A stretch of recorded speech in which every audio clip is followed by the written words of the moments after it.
More human remains are found in the Taipo fire wreckage, including some reduced into ashes, while dozens are still missing. Authorities find subpar protective nets in Wang Fuk Court scaffolding that failed fire-retardant tests. And classes at schools affected by the fire are gradually resuming, with some moving to other campuses or adopting online teaching.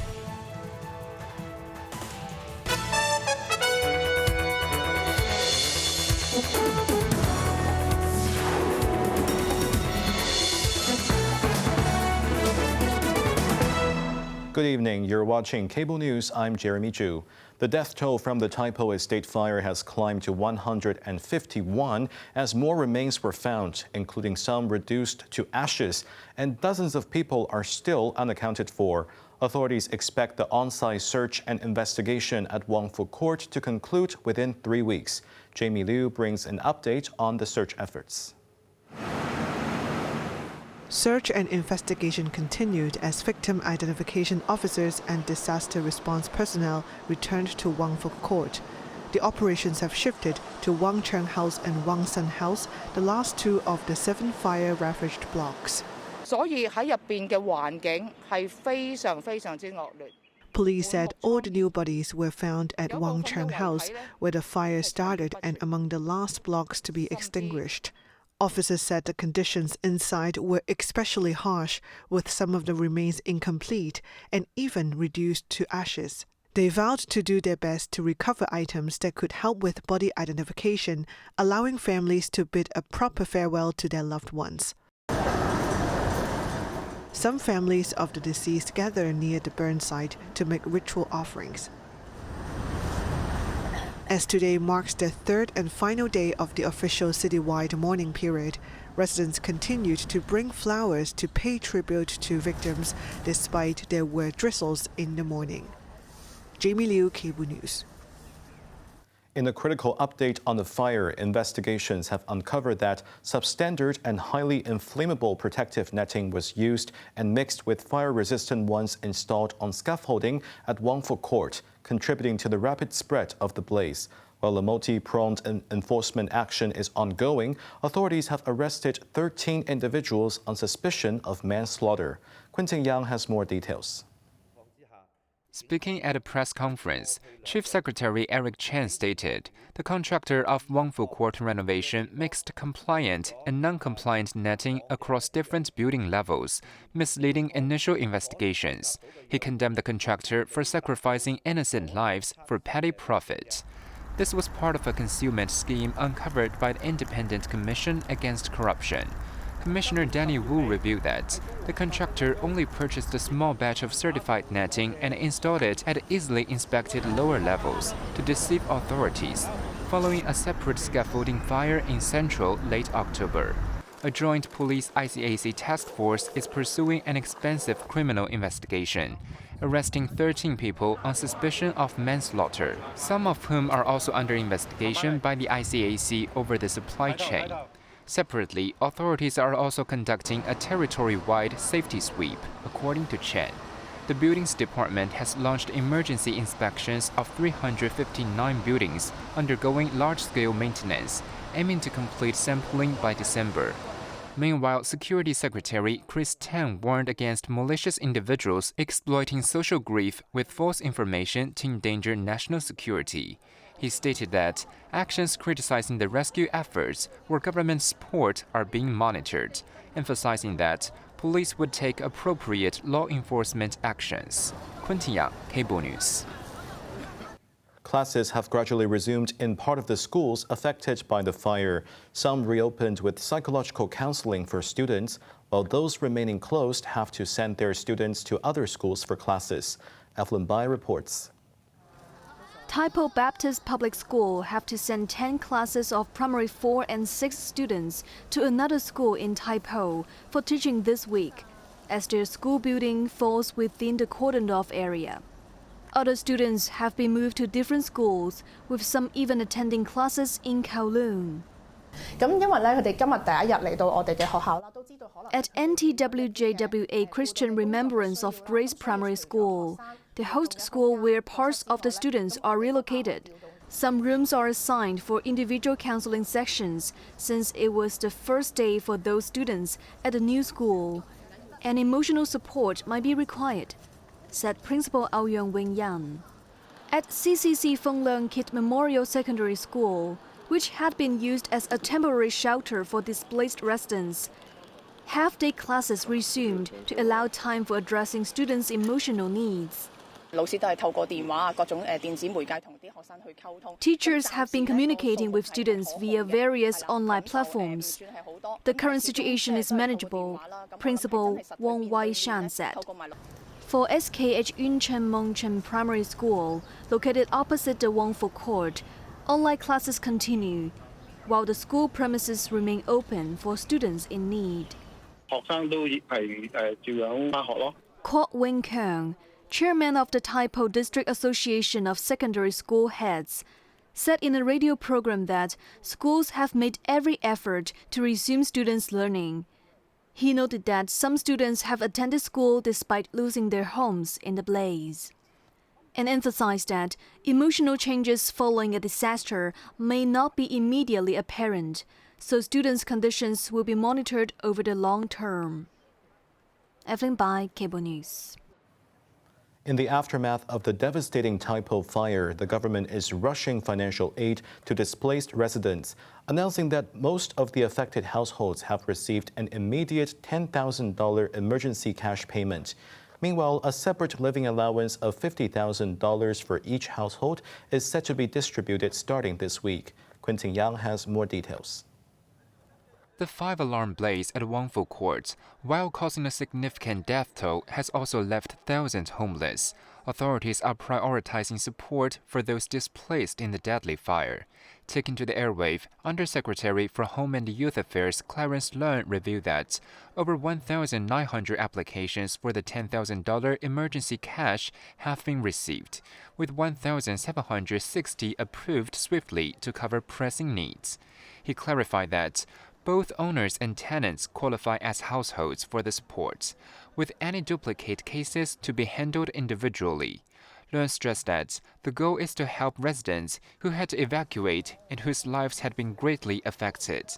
Additionally, families of each deceased victim will receive $200,000 as a token of solidarity, along with $50,000 for funeral expenses, according to Leung. Meanwhile, to address longer-term financial strain, the Housing Authority has relaxed mortgage repayment terms and amounts for affected flat owners who have not yet paid the land premium. Wilson Orr, member of the Housing Authority's Subsidized Housing Committee, confirmed that authorities have issued letters to relevant financial institutions asking for cooperation. Orr also called for exploring more policy tools with various stakeholders, such as involving the Urban Renewal Authority in arrangements, to help Wang Fuk Court owners return to normal life as soon as possible. Quentin Yang, Cable News.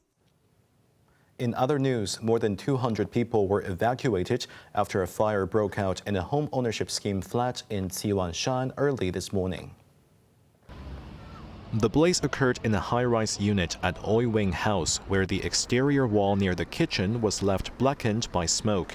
At around 5:30 a.m., the Fire Services Department received reports of the incident and dispatched rescue teams to the scene. They quickly extinguished the flames and assisted around 30 residents in evacuating the building.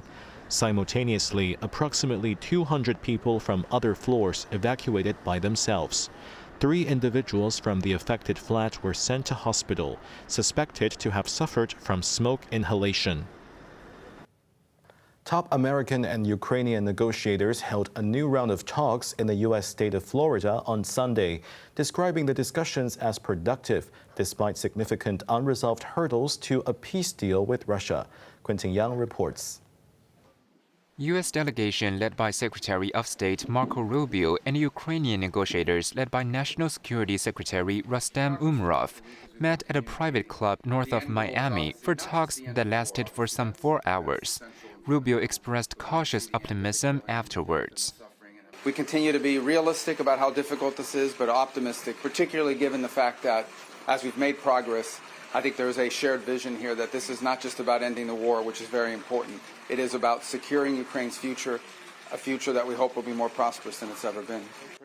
Highlighting that Russia is a part of the equation, Rubio said that Special Envoy Steve Witkoff will travel to Moscow next week to advance discussions. Ukrainian officials thanked the U.S. for its support and called the meeting a successful follow-up to last week's talks in Geneva. The talks allegedly focused on refining a U.S.-backed peace framework. An initial 28-point plan, criticized by Kyiv and European allies for favoring Moscow, has been pared down to 19 points through negotiations. Key unresolved issues reportedly include the future status of Russian-occupied territories, security guarantees for Ukraine, and the question of Ukraine's NATO membership. Quentin Ya, Cable News.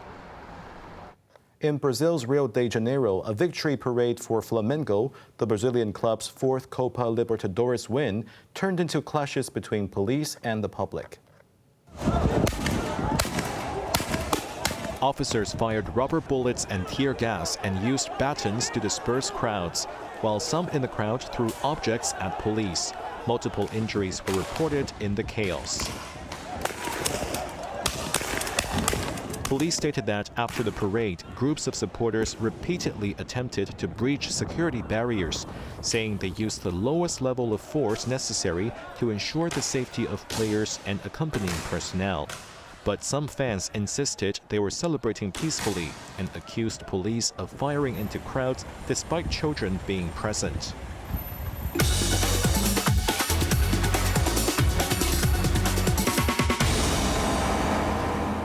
Now let's take a look at the stock market. The Hang Seng Index ended the day up 174 points. Top active stocks of the day. Alibaba was up $3.40. Meituan was down $2.95. Tencent was up $8, and ZTE was up $4.38. Retail sales in October outperformed expectations, with the monthly growth rate in total retail sales value expanding further. October's retail sales rose by 6.9% year-on-year to reach $35.2 billion, accelerating by 0.9 percentage points from September. Cumulatively, the total retail sales value for the first 10 months of the year fell by 0.2% compared to 2024. By category, the best performing sector was electrical goods and other consumer durable goods not elsewhere classified, with the value of sales rising by 24.6%. Sales of jewelry, watches and clocks and valuable gifts grew by 9.5%. In contrast, sales of motor vehicles and parts saw a decline of 20.1%, while fuels dropped by 8.7%. A government spokesperson indicated that the recovery momentum in retail sales continues to strengthen. The outlook for sustained improvement in consumer sentiment and a significant continued rise in visitor arrivals should continue to provide support for the retail trade. Mainland's factory activity unexpectedly contracted in November, according to both official and private data, as slower new orders growth weighs on the world's second-largest economy. Evelyn Bai reports. The rating dog China General Manufacturing Purchasing Managers Index, complied by S&P Global, declined to 49.9 last month from October's 50.6, marking the first reading below the 50 mark that separates expansion from contraction in 4 months. The compiler said on the demand side, although new export orders picked up in November, this trend failed to reverse the sluggish state of the manufacturing sector, with new orders remaining almost stagnant. However, considering the need to spring toward the annual 5% growth target, there may be strengthened efforts at the end of the year. Meanwhile, the official PMI survey released on Sunday showed manufacturing activity shrank for the 8th month in November, coming in at 49.2 from 49 in October, missing market expectations. The National Bureau of Statistics stated that both supply and demand have improved, with high-tech manufacturing continuing to expand and business increasing their confidence. Separately, the official non-manufacturing PMI, which includes construction and services, fell to 49.5, down 0.6 percentage points from October. This was the first contraction for the index since December 2022. Evelyn Bai, Cable News. Onto the weather now. Becoming cloudy, 1 or 2 rain patches in the morning and at night. Bright periods during the day tomorrow. Temperatures will range between 21 and 24 degrees. That's our news tonight. I'm Jeremy Zhu. Thanks for watching. Good night.